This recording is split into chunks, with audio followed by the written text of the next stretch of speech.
안녕하세요, 여러분. 시어머니 시집살이보다 동서 시집살이가 더 무섭다는 말 혹시 들어보셨나요? 저는 이번에 이 말의 뜻을 고스란히 온몸으로 받아본 40대 초반의 평범한 여성이에요. 정말 다른 사람과의 대립 같은 건 피하고 싶어하는 성격이기도 하고요. 그렇지만 제가 당한 일련의 사건들 때문에 참는 것만이 능사는 아니라는 걸 알게 됐죠. 지금 이렇게 글을 쓰면서도 그 사람들의 말과 행동을 떠올리면 지금도 피가 거꾸로 솟는 것처럼 화가 날 정도거든요. 지금부터 제가 당한 황당한 일들을 하나씩 풀어볼게요. 저는 결혼 당시에는 지금과는 다르게 영양사로 일하고 있었어요. 남편은 평범한 중소기업의 회사원으로 시댁과도 큰 문제 없이 지내고 있었어요. 그런데 그런 제가 시댁과 트러블이 생긴 건 시동생, 그러니까 남편의 남동생이 결혼을 하고 나서부터였어요. 도련님은 당시 젊은 사장으로 창업으로 작은 사업체를 운영 중이었거든요. 그런 도련님과 결혼하게 된 제 동서가 저보다 2살이나 많다는 것을 알게 되고 저는 살짝 걱정이 됐어요. 주변에서 그런 이야기를 종종 들었던 터라 걱정이 됐죠. 그리고 그런 우려는 도련님의 상견례에서 드러났죠. 상견례하는 도중에 화장실을 들렀는데 동서가 제 뒤를 따라 화장실로 들어오더군요. 그러더니 대뜸 그러더라고요. 제가 사회에서는 더 연장자고 경험이 많은 어른이니 저한테 이래라 저래라 시키지는 마세요. 존댓말 쓰면서 존중은 해줄 테니 그 정도에서 서로 선을 지키자고요. 정말 당당하게 저에게 선을 지키자는 동서를 보며 속으로 많이 당황했어요. 누가 보면 이래라 저래라 이미 시킨 줄 알겠더라고요. 얼굴 본 것도 처음인데 초면에 하는 말을 들어보니 제 우려가 현실이 되더군요. 근데 그게 무슨 말씀이세요? 선이라뇨. 몰라요? 적당하게 하자는 말이에요. 명절에 일할 때도 나한테 이래라 저래라 시키지 말고 저한테 딴지도 걸지 말고요. 솔직히 저도 이렇게 어린 사람이 제 손윗동서가 될 줄 알았겠어요? 나이 어린 사람을 어른으로 모셔야 하는 제 입장도 생각해줘야죠. 새빨간 립스틱을 바르며 말하는 동서를 보면서 저는 온몸에 소름이 돋는 기분을 느꼈습니다. 아직 상견례만 했을 뿐인데 이 정도로 견제하는 거면 결혼하고 나서는 내 말은 개똥으로도 안 듣겠구나 하고요. 이때 제 대답이 뭔지 궁금하세요? 제가 먼저 선을 넘는 일은 없을 거예요. 대신 동서께서도 선을 안 넘도록 해주셨으면 좋겠네요. 서로가 선을 지키면 얼굴 붉힐 리도 없잖아요. 그렇죠? 상대방은 제가 선을 넘는 걸 경계했지만 저는 그쪽이 선을 넘는 걸 더 걱정했어요. 지금 이 상황만 봐도 선을 아슬아슬하게 타고 있는 건 상대방인 동서였으니까요. 그러자 웃으면서 그러더군요. 마음이 잘 맞아서 좋네요. 그 말 꼭 지켜주세요.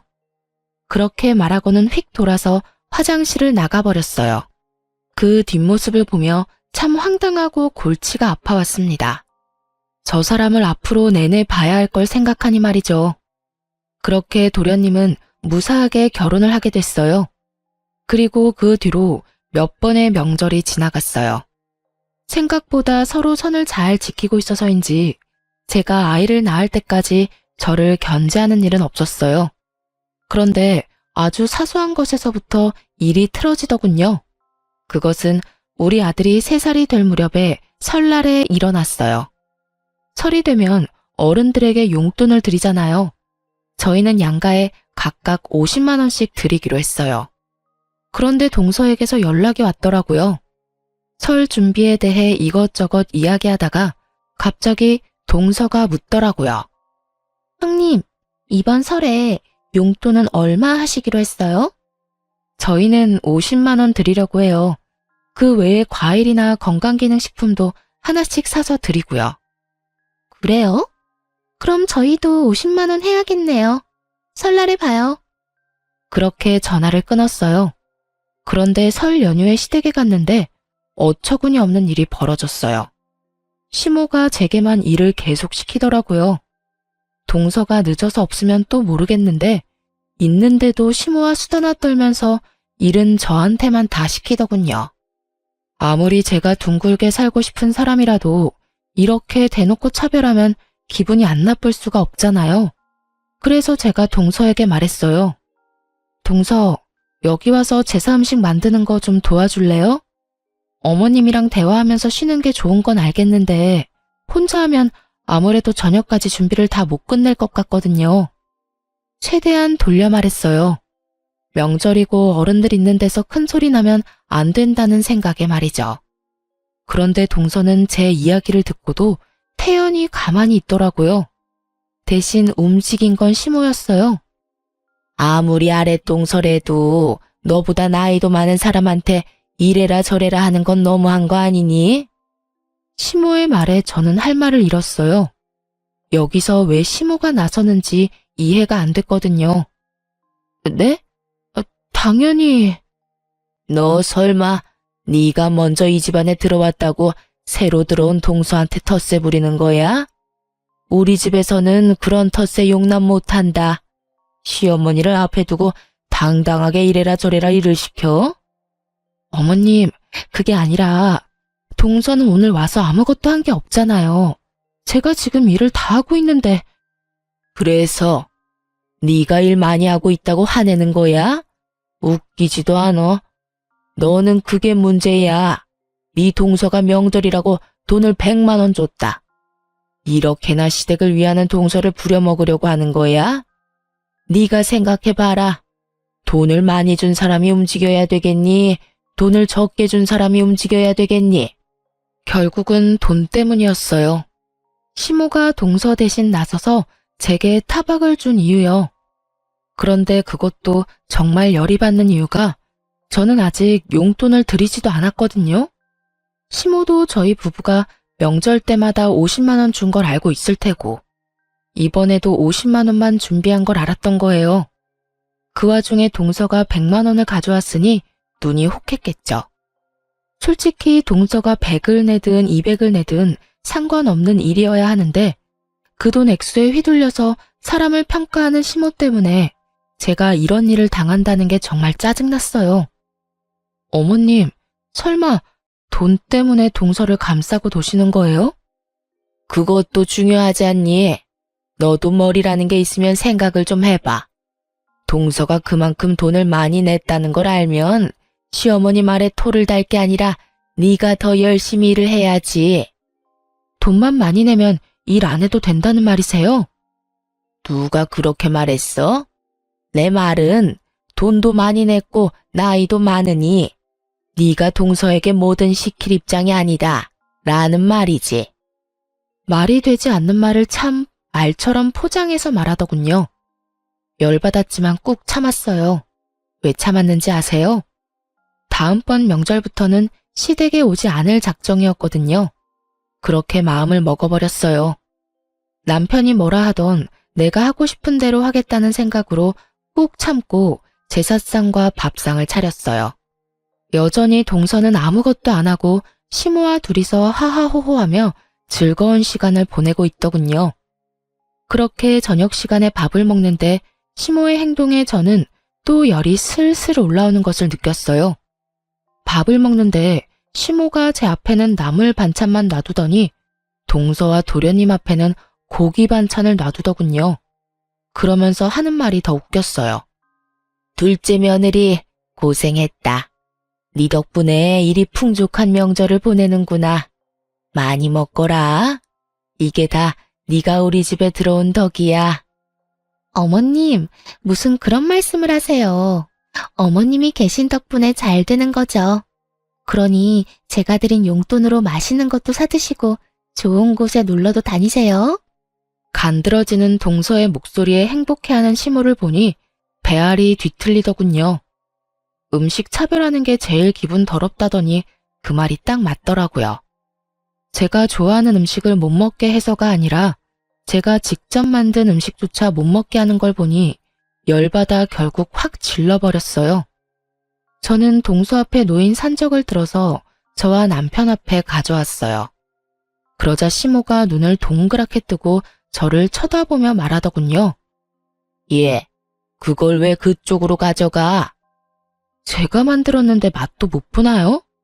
그리고 고생은 제가 다 했는데 포상은 다른 사람이 받는 것 같아서 제 몫은 제가 챙기기로 했어요. 그러면서 보란듯이 밥을 와구와구 흡입하기 시작했죠. 너 무슨 애가 교양이 없어?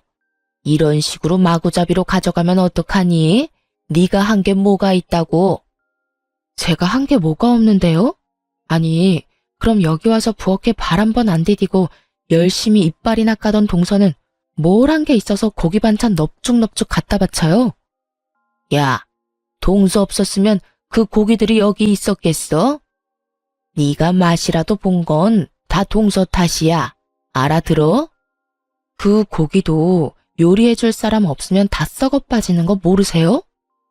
땀 흘려가며 몇 시간 동안 고생한 사람은 뒷전이고 그저 돈만 많이 낸 동서만 아끼시는 거 보니까 다음부터는 저도 돈 낼 테니까 사서 먹는 게 제일 낫겠네요. 오래 적어도 형님이라고 어디서 못된 맏며느리 행세야? 네가 맏며느리라도 맏며느리 같은 일을 했어야 칭찬을 하든 말든 할 거 아니야? 할 수 있는 거라고는 요리하는 것밖에 없는 주제에 어디서 말대꾸야? 그러니까 요리는 전문가한테 맡기세요. 저 하나한테 다 시켜먹지 마시고요. 열받은 저는 그 자리에서 일어나 바로 부엌으로 갔어요. 다들 제가 화나서 감정을 식히러 간 거라고 생각한 듯 하더군요. 저는 전혀 그럴 생각은 없었어요. 화는 이미 나 있었고 열받아서 제가 만든 음식 앞에 소금통을 들고 섰어요. 그리고 음식들 위로 소금을 완전 쏟아부어 버렸죠. 그리고 그 다음에는 설탕도 열심히 쏟아부었어요. 열심히 제사 준비했는데 돌아온 게 이런 멸시라니. 해놓고 인정도 못 받을 거 왜 했나 싶었어요. 그래서 제가 한 음식 싹 다 망쳐버렸죠. 그리고 나와서 남편에게 말했어요. 어머님 용돈으로 드릴 돈 어디 있어? 여기. 남편이 돈이 든 봉투를 제게 줬어요. 저는 그걸 챙겨서 제 가방에 넣고 시댁 현관으로 갔어요. 시모가 그것을 보고 있다가 부랴부랴 따라 나오더라고요. 너 그 돈 우리한테 주려고 한 돈 아니냐? 그걸 왜 네가 갖고 가? 혼자서 일하고 밥도 제대로 못 먹었는데 제가 왜 어머님한테 용돈을 드려요? 맘 같아선 일당이라도 달라고 말씀드리고 싶지만 그럴 수 없으니 저희가 어머님한테 드리려던 돈 일당으로 생각하고 제가 가져갈게요. 어차피 동서에게 100만 원 받아서 저희가 주는 돈은 필요도 없으시잖아요. 너 아까 내가 그런 말 했다고 지금 시어머니를 핍박하는 거니? 세상 말세다 말세야. 어디 며느리가 시어머니한테 이딴 짓을 해? 요즘 세상에 바보로 사람 차별하는 시어머니가 계실 줄 저도 상상 못했네요. 그리고 핍박은 제가 당했지 어머님이 당하신 건 아니죠. 앞으로는 동서랑 두 분이서 열심히 제사 준비하세요. 하하호호 즐겁게 담소 나누시면서 하시면 저 같은 며느리보다 더 잘하시겠죠. 그리고 이런 취급받으면서 매번 명절에 방문할 정도로 제가 비정상인 사람은 아니거든요. 정상인이라면 대놓고 용돈으로 차별하는 곳에 오고 싶은 마음 없을 테니까요. 그럼 안녕히 계세요. 그렇게 제 할 말만 하고 나가버렸는데 남편이 저를 뒤쫓아 나오더군요. 여보, 대체 왜 이렇게 화를 내? 우리 집에서 왜 이런 짓을 벌이냐고. 이런 짓? 당신은 내가 무슨 취급당했는지 옆에서 뻔히 보고도 그런 말을 해? 내가 무슨 짓을 했는데? 당신이 말해봐. 내가 무슨 짓을 했는데? 당신이 우리 엄마랑 재수 씨한테 일방적으로 화를 냈잖아. 당신이 본 게 그게 다야? 그럼 그 밥상 위에 올라온 요리가 내가 다 만든 거라는 건 몰랐어?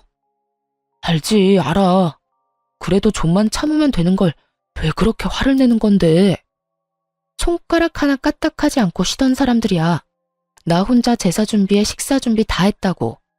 그런데 뻔히 내가 좋아하는 반찬 알면서 그걸 동서 앞에 놔주시는 거 못 봤냐고.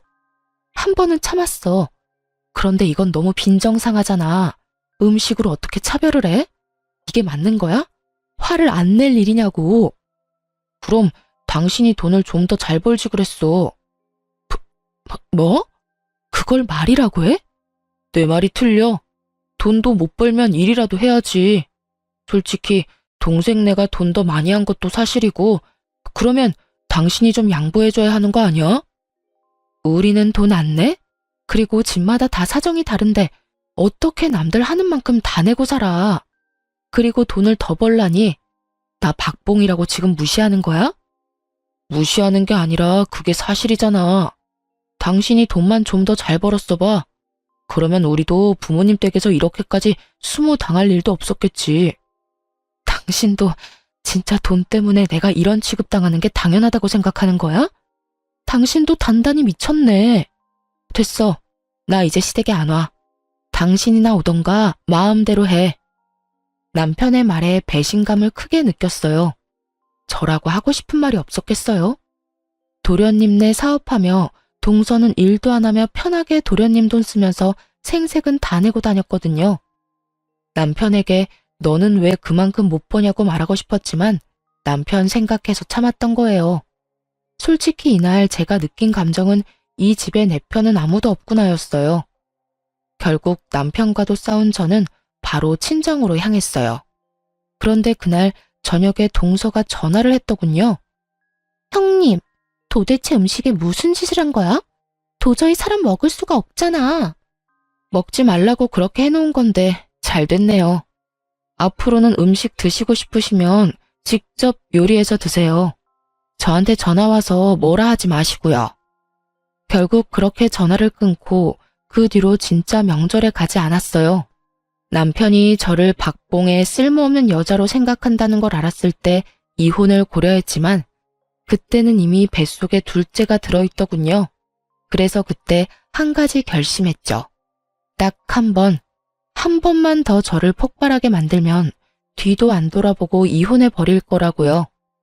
2년간 시댁의 발길을 끊었더니 그제야 시모가 연락이 왔더군요. 앞으로 그런 일 없을 테니 제사 지내러 오라고요. 무슨 조상님들 벨나치 어쩌고 말은 거창하게 하는데 딱 봐도 동서의 요리 솜씨가 별로였던 모양이었어요. 시부모가 생각보다 입맛이 까다롭거든요. 결국 동서까지 전화해서 미안했다고 돌아오라는 말을 듣고 3년째부터 명절에 다시 가게 됐어요. 용서했다기보다는 이때쯤에는 제게도 변수가 생겼거든요. 바로 이직이었어요. 저는 결혼 전부터 영양사로 일을 했는데 돈을 많이 벌지는 않지만 시간은 그래도 규칙적인 편이었어요. 그런데 남편이 박봉인의 어쩌네 하는 말을 들으니 자존심도 상하고 화도 나더라고요. 그 와중에 어머니에게서 연락이 온 거였어요.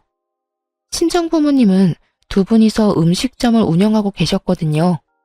워낙 잘 되는 음식점이라 사람들도 많고 단골도 많은 곳이에요. 그런데 아버지가 손을 다쳐서 요리를 더 이상 못할 상황이 됐어요. 낫는 데까지는 시간이 한참 걸리고 그 사이에 괜찮은 사람 찾는 것도 힘들고 그래서 어머니가 저한테 전화를 하셨더라고요. 혹시 이쪽에서 일해볼 생각 없냐고 말이죠. 처음에는 애들 생각해서 시간이 좋은 영양사로 남을까 싶었는데 괜히 오기가 생기더라고요. 애들을 시댁에 맡기는 한이 있더라도 돈을 좀 많이 벌어봐야겠다는 생각이요.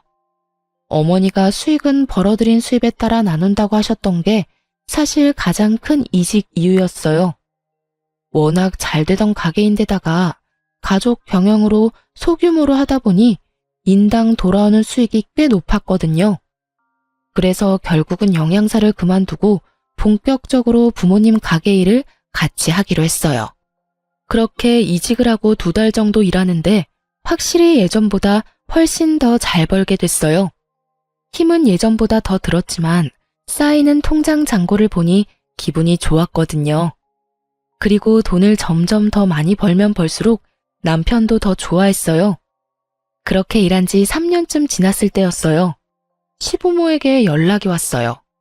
잠깐 시댁으로 오라는 연락이었죠. 일하느라 바쁜 와중에 시간 내기 힘들어서 주말에 간다고 했는데 평소 같으면 그냥 오라면 올 것이지 무슨 주말이냐 하고 토를 달 법한 양반들이 무슨 일인지 너 좋을 대로 오라고 하시더군요. 이상한 생각이 들었지만 뭔가 중요한 일인가 싶어서 저도 일을 마치자마자 시댁으로 얼른 달려갔어요. 갔더니 시부모만 있는 게 아니었고 도련님과 동서, 남편까지 있더라고요. 도련님네도 와 계셨네요? 무슨 일로 부르셨어요? 내 긴 말 안 하마. 네 시동생 얼마 전에 같이 일하던 동업자한테 사기당했어. 그놈이 아들이 벌어놓은 사업자금을 몽땅 다 들고 날랐다지 뭐니? 그래서 지금 파산 직전까지 왔어. 내 첫째한테 들어보니 네 가게가 그렇게 장사가 잘 된다며? 네가 우리 둘째 아들 거기서 일하도록 해줄 수 없겠니? 가족 좋다는 게 뭐니? 이럴 때 돕고 사는 거지. 안 그러냐? 자기 편할 때만 가족이라고 말하는 시모를 보니 정말 안이 꽂고 열받았지만 참았어요. 그런데 그때 도련님이 제게 말하더군요. 형수, 제발 저 좀 살려줘요. 형한테 들어보니까 월급도 엄청 많이 번다는데. 우리가 들어가서 일하면 도움도 되고 우리도 급한 불은 끌 수 있고. 솔직히 지금 파산 직전이에요. 도련님, 제 밑에서 일하실 수 있겠어요? 솔직히 여태껏 식당에서 일해본 적 없는 사람을 쓰는 것도 저희 쪽에는 큰 위험이고. 제 말이 끝나기도 전에 동서가 불쑥 저희 말하는 사이에 끼어들었어요. 누가 형님 밑에서 일한대요? 그냥 일만 가르쳐주고 2호점 열 수 있도록 금전적인 지원만 해달라는 이야기예요. 솔직히 형님네가 저희 남편 아랫사람으로 취급하는 것도 싫고 그냥 돈 빌려주고 레시피만 알려주면 끝 아닌가요? 이 말은 그거였죠. 네 밑에서 일하기 싫으니 너는 레시피랑 돈만 지원해주고 꺼져라. 그 이야기를 듣는데 아직도 정신 못 차렸구나 싶었어요. 사업이 망해서 지금 돈 빌리러 온 인간들이 이렇게 콧대를 세우고 기고만장한 꼴을 봐야 한다니. 결국 열받은 저는 더 생각하지도 않고 거절했어요. 일하기 싫으면 2호점도 없어요. 본점에서 일도 한번 해보지 못한 사람이 어떻게 2호점을 열어요? 저희 가게는 2호점 열 생각도 없고요. 일도 배우기 싫고 2호점을 열고 싶고 그런 마음이라면 저희 친정 부모님께 바로 찾아가시는 게 좋겠네요. 근데 이 상황 좀 웃기지 않아요? 물에 빠진 사람 구해주겠다니 보따리도 찾아내라는 거잖아요.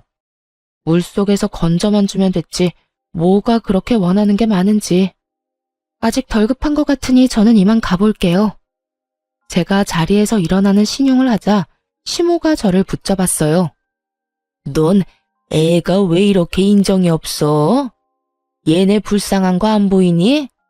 네가 도와주면 좋잖아. 돈 벌면 어차피 다 갚는다는데 왜 그렇게 예민하게 굴어? 예민한 게 아니라 상식적인 거죠.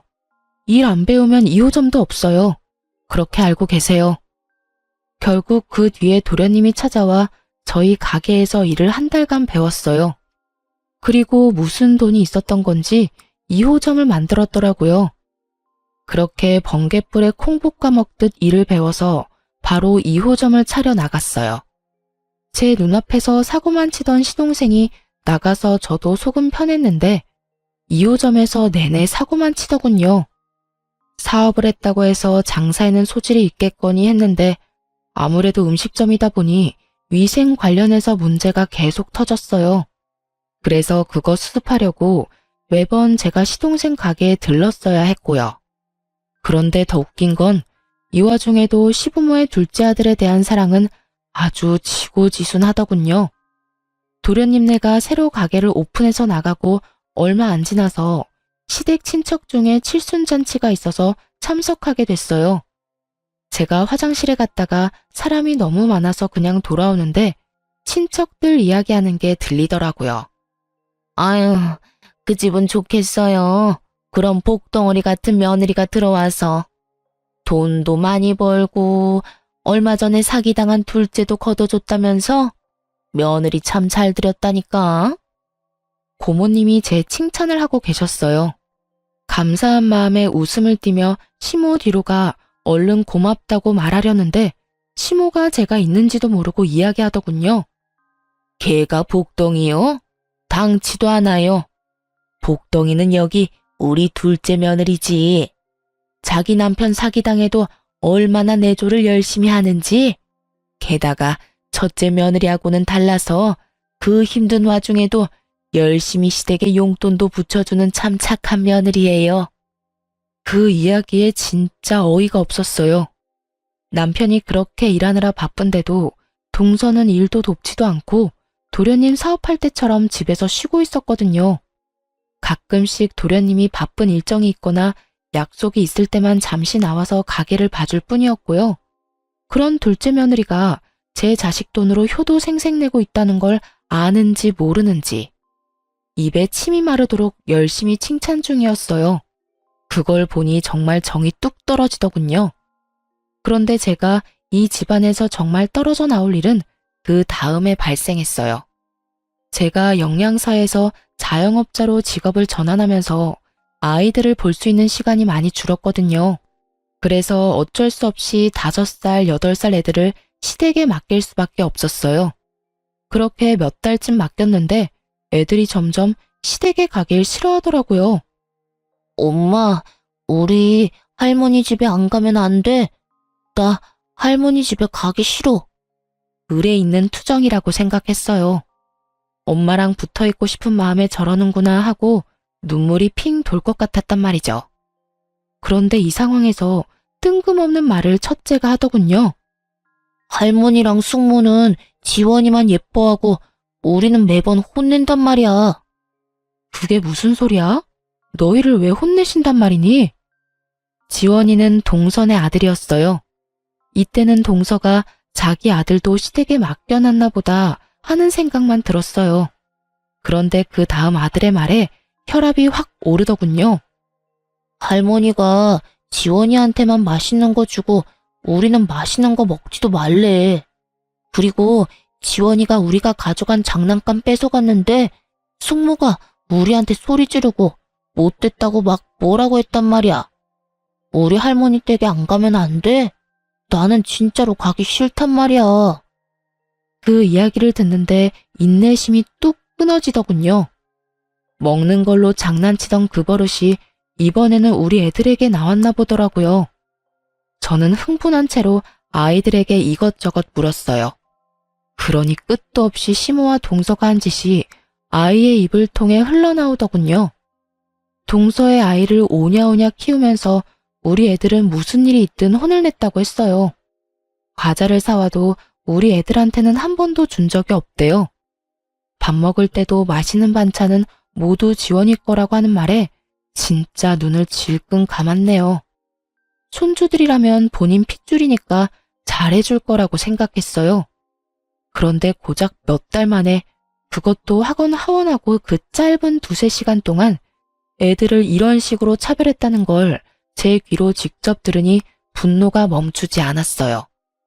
동서와 도련님 파산하고 물에서 건져 올려준 사람이 저와 저희 부모님인데 은혜를 원수로 갚는 거잖아요. 도와준 은인의 자식들한테 저딴 식으로 대하다니 참을 수가 없었어요. 저는 열받아서 시모와 동서에게 직접 이야기하려다가 일을 마치고 온 남편에게 이야기하기로 했어요. 당신 애들 이야기 들었어? 어머님이 동선의 애만 예뻐하시면서 우리 애들하고 차별하신다는 말. 그래서 지금 애들 싸움에 끼는 어른이 되라는 거야? 이게 어떻게 애들 싸움이야. 엄연히 차별을 받았잖아. 애들이 상처를 받았고. 애들이 엄청 큰 잘못을 해서 혼나는 거라면 그래, 100번 양보해서 참을 수 있지. 근데 보라고, 애들이 잘못한 게 뭐가 있어? 그리고 잘못했다 한들 먹는 걸로 차별하는 게 어딨어? 그것만큼 기분 나쁜 게 세상에 어디 있다고.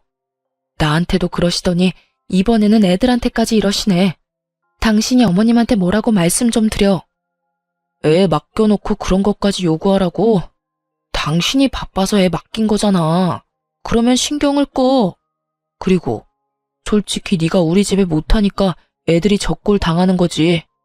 재수씨처럼 나긋나긋하게 좀 굴어봐. 사람을 이렇게 달달 볶지 말고. 당신 지금 내가 잘못해서 애들이 당한다는 말, 그거 진심으로 한 말이야? 내가 바빠서 애 맡긴 것도 다 내 탓이라고, 이 미친놈아. 박봉이라면서 나더러 돈 좀 많이 벌라고 한 게 당신이야. 어디서 책임전가야? 돈 많이 벌어다 주니까 이번에는 뭐? 내가 나긋나긋하지를 못해서 우리 애들이 차별당한다고? 그게 아빠라는 인간이 할 소리야? 지금 당장 화내고 뭐라 해도 모자랄 판에. 내가 한마디 하는데 당신 요새 이상해. 돈 많이 번다고 기고만장해져서 우리한테 당신 잣대 들이대는 것 같은데 그거 그만하라고. 매번 돈 번다는 이유로 우리 집안 행사에도 빠지고 애들도 제대로 안 보고. 그게 엄마냐? 그게 며느리냐고. 그 돈으로 잘 먹고 잘 살고 있잖아. 이번에 새로 이사한 것도 집안에 새로운 가전 다 들인 것도 다 내 덕분 아니야? 그런데 뭐? 내가 아무것도 안 해? 네가 처먹고 누리고 있는 모든 게 내 주머니에서 나오는데 당신이 그딴 이야기를 한다고? 당신이 나를 그렇게 바닥으로 생각하는지 몰랐네. 알았어. 당신이 나를 얼마나 무시하는지 알게 됐으니까 이혼하자. 왜 살아? 동서처럼 나긋나긋하고 일 안 하고 집에서 돈만 축내며 남편 돈으로 생색내는 예쁜 장식품 같은 여자나 구해서 살아. 나처럼 악착같이 돈만 버는 여자 때려치우고. 나도 너 같은 놈 때려치우고 딴 남자 찾을 테니까. 박봉이라고 난리칠 때는 언제고 이제 와서 딴소리를 해? 에라이 천하의 나쁜 놈 같으니라고. 그런 말이 아니잖아, 여보. 저를 잡는 남편놈 손을 뿌리치고 저는 애들을 데리고 친정으로 와버렸어요. 정말 화가 머리끝까지 나서 참을 수가 없었어요. 애들은 이 상황이 뭔지도 모르고 어안이 벙벙한 상태였고 부모님은 그런 저를 이해해 주셨어요. 그간 제 마음고생을 누구보다 가까이서 봐주신 분들이었으니까요. 그런데 아무리 생각해도 동서가 우리 애들을 혼냈다는 걸 듣고는 가만히 참을 수가 없겠더라고요. 도련님한테 전화를 걸었어요. 그리고 내일 가게에 있냐고 물었죠.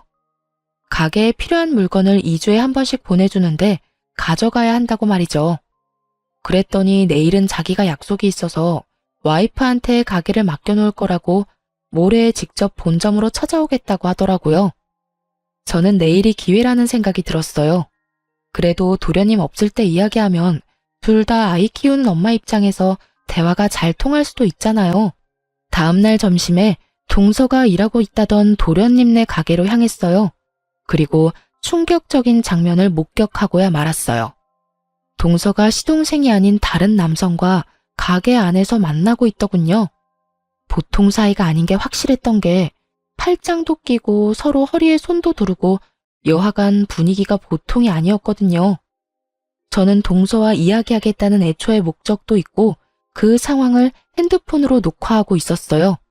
솔직히 좋은 약점 하나 잡았다는 생각이었어요. 그리고 두 사람이 잘 보이지 않는 구석에서 입을 맞추는 장면까지 녹화할 수 있었던 저는 그 길로 집으로 돌아왔어요. 이걸 언제 터트릴까 했는데 그날 저녁 남편이 시댁으로 오라더군요. 시댁에 갔더니 남편 놈이 아주 당당하게 이혼 이야기 하자고 하더라고요. 모든 시댁 식구들이 있는 곳에서. 그런데 동서가 제일 웃겼어요. 형님, 아무리 그래도 애들 말만 믿고 저희한테 이러시는 건 너무하죠. 저희라고 좋아서 애들 혼냈겠어요? 애들이 혼날 짓을 해서 혼냈는데 혼낸 것도 화가 나긴 하는데 음식 가지고 차별했다는 것 때문에 더 열받았거든요. 우리 애들이 바보라고 생각하는 거 아니죠? 어쨌든 이혼 번복 안 해요. 그렇다네요, 아주버님. 그러면 형님, 형님이 원해서 이혼하는 거니까 위자료도 이쪽에 줘야 하는 거 알죠? 재산 분할도 확실하게 해야 하고요. 위자료? 재산 분할? 어이가 없어서. 내가 무슨 명목으로 이혼하는 줄 알아요? 당신들 시댁 때문에 이혼하는 거야. 남편 놈은 그 사이에서 아무 도움 없이 나한테 성질만 내서 그렇고, 음식으로 차별하고 용돈 적게 줬다고 일 부려먹고, 사람을 인간으로 대해줬으면 이혼을 할 리가 있겠어? 형수님, 형님이 어찌됐건 저는 두 분이 이혼을 했다고 저희 가게 차별하는 건 가만둘 생각 없어요. 그러니까 그 부분은 확실하게 해줬으면 좋겠고. 가게 걱정 말고 와이프나 걱정하지 그래요. 그렇게 끼고 돌며 사랑하는 도련님네 와이프, 다른 남자랑 바람나서 지금 난리도 아니던데? 막말로 그 집 애들이 누구씨인지 알게 뭐야? 뜬금없이 떨어진 폭탄에 시댁이 한순간 고요해졌습니다. 저는 그 고요함을 즐기며 그 속에 전혀 고요하지 못한 동서의 얼굴을 보며 핸드폰을 열어 동영상부터 켜줬어요. 도련님 약속 있다고 가게 동서한테 맡겼죠? 보세요. 거기서 낯선 남자랑 둘이서 얼마나 즐거운 시간 보냈는지. 그리고 그 순간 시동생이 제 폰을 들고 가서 요리조리 화면을 확대해 보더니 얼굴이 새빨갛게 분노로 터질 것처럼 변해버렸어요.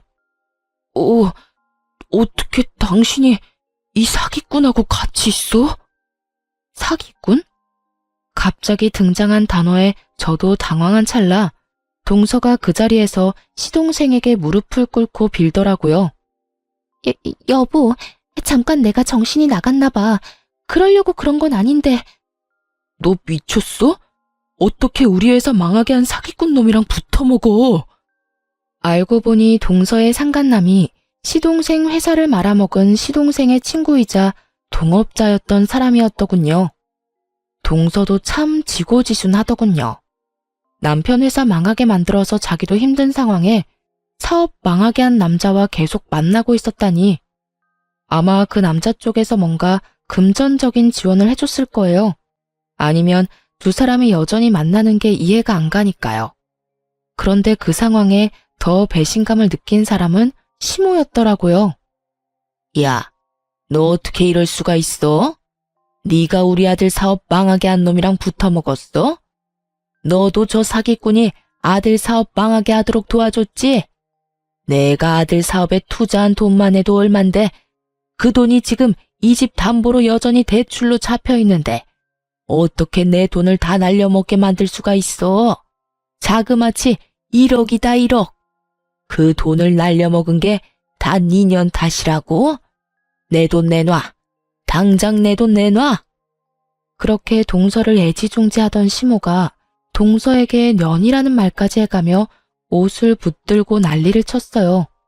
시모의 힘에 이리저리 휘둘리는 동서의 얼굴은 평소의 그 완벽하고 새초롬한 모습 따위는 사라지고 없었죠. 어머니, 설마 동생한테 이 집 담보로 대출받아서 사업자금으로 줬어요? 제가 그렇게 하지 마시라고 말씀드렸잖아요. 항상 동생 왜 있는 거 다 동생한테 퍼주지 못해 안달이세요? 여태껏 가지고 있던 재산 다 동생한테 털어줬으면 됐지. 설마 매달 돈 달라고 하신 거 이 담보대출 이자 때문에 달라고 하신 거예요? 아, 설마 이번 동생 가게에도 돈 대주신 거 아니죠? 야, 너 말해봐. 엄마한테도 돈 받았어? 나한테 2천만 원 빌려갔잖아. 남편의 말에 저도 깜짝 놀랐죠. 그때 2호점 연다고 돈 빌려달라고 했을 때 제가 거절했는데 남편이 몰래 동생에게 돈을 줬을 거라고는 상상도 못하고 있었거든요. 참, 저 몰래 많이들 시동생과 동서를 도와줬더라고요. 결국 남편도 시모의 행동에 열이 받아서 또 분노해서 난리가 났죠. 동서의 불륜 동영상 하나로 집안이 연쇄적으로 난리가 난 걸 보니 속으로 참 웃겼어요. 서로가 서로를 비난하며 니 탓 내 탓하고 있었거든요. 그렇게 나긋나긋하고 용돈 잘 주는 며느리에서 순식간에 죽일년이 된 동서를 보며 저도 그제야 마음의 응어리가 좀 가라앉았어요. 그렇게 서로 탓만하는 사람들 보며 남편에게 말했어요. 소송할 거고 위자료는 아마 당신이랑 당신 집안에서 전부 내야 할 거야. 우리 쪽 변호사는 상당히 자신 있는 모양이더라고. 그럼 앞으로 연락하고 싶으면 변호사 통해서 연락해. 그렇게 말하고 나와버렸어요. 그리고 어떻게 됐을까요? 시동생이 운영하던 저희 가게 2호점도 망해버렸어요. 사업한다는 인간이 개인사를 가게 운영하는 데까지 끌고 들어와서 결국에는 고객들 다 떨어져 나가고 폐업하게 됐더라고요. 그리고 그 덕분에 남편이 지원해줬다는 2천만 원도 훅 순식간에 사라져버렸죠. 그때 돼서야 제정신이 돌아왔나 보더라고요. 저를 찾는 전화를 미친 듯이 하더라고요. 저는 할 말 없으니 변호사 통해서 말하라고 했고요. 나중에 장문의 문자가 왔는데 보고 있으려니 웃기지도 않았습니다. 남편이 저한테 그렇게 한 이유가 자격지심 때문이었대요. 제가 영양사로 일할 때는 자기보다 돈 덜 벌어서 무슨 일이든 큰 소리 칠 수 있었는데 제가 부모님 가게에서 일하게 되면서부터 돈을 더 많이 벌었잖아요. 그것 때문에 열등감과 자격지심에 저한테 뭐든 그렇게 화를 내고 싶었다네요. 근데 참 웃긴 게 그냥 우리끼리 잘 지냈으면 제가 버는 돈도 누리면서 잘 살 수 있었을 텐데 꼴랑 자존심 하나 세워보려고 하다가 결국은 위자료에 재산 분할까지 해야 돼서 살고 있던 집 저한테 넘기고 월세 들어갔다잖아요. 그 집 자체가 저희 반반 내고 들어간 집이라 다 정산하고 나니 남은 건 없던 거죠. 그런데도 시모가 장남인 자신이 아니라 동생만 챙겼던 걸 알고 나서는 시댁으로 들어갈 생각도 안 하더군요. 혼자 살 거라네요. 부모 부양할 생각조차 없다고 그렇게 시댁과 연 끊고 지낸대요. 시동생은 동서를 용서하고 같이 살아보려고 했다고 해요. 그런데 동서는 이혼하고 싶어 했고요. 근데 결국은 이혼을 안 하고 여전히 같이 살더라고요. 그 이유를 알고 나니 웃겼는데 동서가 그 불륜남한테 버림받는 바람에 갈 곳이 없어져 시동생 옆에 딱 붙어 있으려고 했다네요. 자기도 비빌 언덕은 있어야 한다고 생각했나 보더라고요. 그런데 그 불륜남이 시동생에게 붙잡히면서 일이 복잡해진 거죠. 불륜남이 자기 혼자 죽기는 싫었는지 동서가 사업 망하도록 도와줬다면서 돈 빼돌릴 때 도움 줘서 그만큼 가져갈 수 있었던 거라며 다시 폭탄 하나 터트린 거예요. 결국 그 이야기 듣고 시동생이 열받아서 내치려고 했는데 동서가 빌고 빌어서 결국 같이 산다고 해요. 그치만 돈도 다 잃고 가게마저 폐업되고 나서는 갈 곳이 없어서 시댁에 들어가서 지낸다는데 아주 노비처럼 지내고 있다고 하더군요. 그 사람이 뭘 하든 저는 제 인생 가야 하는 게 맞는 거죠. 저는 이혼 후 그 집 팔고 부모님한테 말해서 근처 좋은 상가 건물로 가게를 확장 이전하기로 했어요. 집 판 돈 다 넣었어요. 그리고 1층은 가게, 2층은 저희 집, 3층은 부모님 집으로 해서 3층짜리 근생 건물을 샀어요. 2층에 집이 있으니 애들을 따로 봐줄 사람은 찾지 않아도 되고 조용할 때마다 올라가서 확인만 하면 되니 훨씬 마음이 편했어요. 애들도 할머니 댁에서 구박받으며 사는 것보다 지금 집을 더 좋아하고요. 그렇게 몇 달쯤 뒤였을까요? 제가 시모와 동서를 마주하게 된 일이 있었어요. 저는 가게 청소하고 밖으로 쓰레기를 버리러 온 참이었고 두 사람은 저희 가게 앞을 지나가고 있더라고요. 그런데 동서가 시모의 짐을 모조리 들고 낑낑거리는 표정으로 시모의 뒤를 따라가고 있었어요. 저는 저 사람들 지나가면 들어가야겠다 싶었어요. 괜히 마주치고 싶지 않았으니까요. 그런데 시모가 갑자기 저희 가게 앞에 멈춰서더군요. 그러더니 갑자기 혀를 차고 말했어요. 생각할수록 열받네. 왜 네가 우리 집에 들러붙어 있어? 식충이 같은 인간아. 아우 속상해. 첫째 며느리가 우리 집에 남아 있었으면 저 친정 돈으로 우리가 망하지 않았을 수도 있는데 내가 그때는 왜 그런 생각을 못했는지 알 수가 없어. 네가 나를 돈으로 꼬드겨서 그런 거지. 시모의 뾰족한 화살이 동서를 향해 쏘아졌어요. 동서는 억울한 마음이 드는 듯 입을 삐죽했지만 아무 대답 못하고 고개만 숙이고 있더군요. 아들 새끼 망하게 할 때부터 네가 우리 집 화근이라는 걸 알아야 했어. 네가 양심이라는 게 있으면 이렇게 우리 집에 빌부터 살 게 아니라 일자리라도 알아봐서 내 돈이라도 갚아야 하는 거 아니니? 매번 네 서방한테 힘든 일 다 시키고 그 돈으로 펑펑 돈이나 쓰고 네가 인간이야? 결국 소리가 커지고 주변 사람들이 한두 명씩 밖으로 얼굴을 내보이자 어쩔 수 없이 제가 나섰어요. 저희 가게 앞에서 이런 일이 벌어지면 가게 이미지에 타격을 입잖아요. 남의 가게 앞에서 큰 소리 내지 마시고 빨리 지나가세요. 여기서 이러신들 제가 그쪽 집에 다시 돌아갈 일도 없고 이 가게가 그쪽 집안 것이 될 일도 없으니까요. 제가 등장하자 시모 얼굴이 반가운 빛을 띠더군요. 이혼 전에는 볼 때마다 마땅찮은 표정만 짓더니 사람 마음 참 간사해요. 가게 잘 되는 걸 보면 볼 때마다 잃어버린 것이 얼마나 소중한지 깨닫게 됐나 봅니다. 그래도 다시 돌아갈 생각 따위 전혀 없지만요. 어머 얘, 너 있었니? 요즘은 어떻게 지내? 우리 손주들은 잘 지내고 있지? 우리도 요즘 손주들 얼굴 보고 싶어서 눈물이 날 정도란다. 네가 마음을 조금만 써서 우리랑 손주들 만나게 해주면 이번에도 동선의 아들하고 비교하면서 차별하실 건가요? 죄송한데 애들 차별하셨으면서 우리 애들 왜 궁금해하세요? 차별이라니 그건 다 네 동서가 시켜서 한 일이야. 아니었으면 내가 내 핏줄 싫어할 일 없잖니. 요즘에 지원이 그곳이 얼마나 기고만장해졌는지 몰라. 그런 눈치도 없는 애보다 너희 애들이 훨씬 낫지. 그러니 너도 이만 오해를 풀고. 그 이야기를 가만히 듣던 저와는 달리 누군가는 시모의 이야기에 기분이 퍽 나빠진 모양이었어요. 어머님, 누가 시켰다고 그러세요? 그리고 애 놔두고 그렇게 차별하시는 거 아니죠?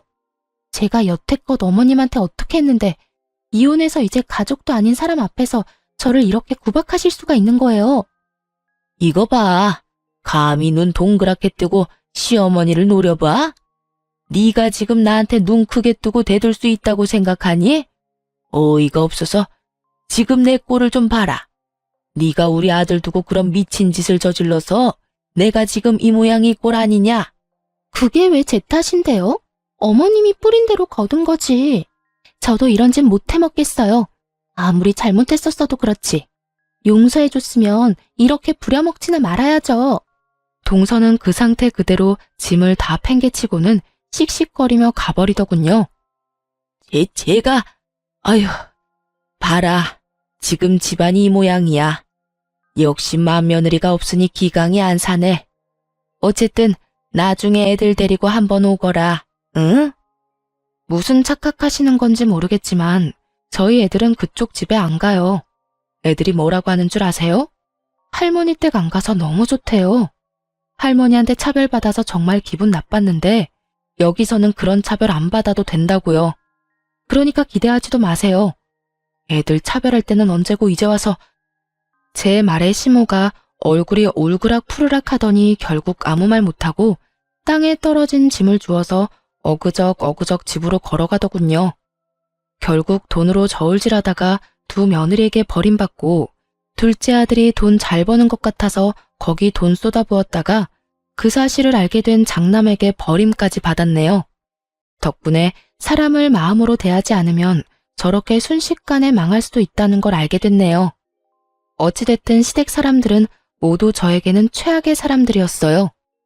나중에 들어보니 동서는 이때 저와 마주치고 시모와 언쟁을 벌인 다음에 그대로 집을 나가버린 모양이었어요. 제게 고통을 준 사람들이 모두 벌을 받은 걸 확인하니 마음이 좀 편해졌어요. 여전히 저는 아이들 둘 키우며 열심히 살고 있어요. 지금은 저희 부모님이 하시던 가게를 이어받아 열심히 사장으로 일하고 있습니다. 앞으로는 이런 사람들과 엮이지 않고 좋은 인연만 만들면서 잘 살아볼 예정입니다. 여기까지 제 이야기 들어주셔서 감사합니다.